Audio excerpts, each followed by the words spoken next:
महाराष्ट्रात बघितलं तर मराठवाडा आणि पश्चिम महाराष्ट्र इथे नगर परिषद निवडणुकीत बीजेपीला जेवढं यश मिळालं त्या मानाने विदर्भातील चंद्रपूर जिल्ह्यात दारुण पराभव झाला. बीजेपीचे ज्येष्ठ नेते सुधीर मुनगंटीवार सध्या चर्चेत आहे. त्यांच्या स्टेटमेंटनुसार त्यांना मंत्रिपद न मिळाल्यामुळे त्यांची ताकद कमी पडली असं त्यांचं म्हणणं आहे. काँग्रेसनी त्यांच्या नेत्याला शक्ती दिली, आमच्या पक्षाने माझी शक्ती कमी केली आणि त्यावर वेगवेगळ्या नेत्यांनी आपली प्रतिक्रिया दिली आहे.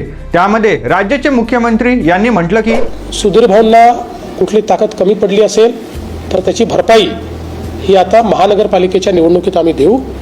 पूर्ण ताकद देऊन चंद्रपूरची महानगरपालिका आम्ही निवडून आणू. जिथे भाजपच्या नेत्यांना पराभूत करायचंच होतं तिथे बरोबर त्यांना पराभूत करण्यात आलेलं आहे.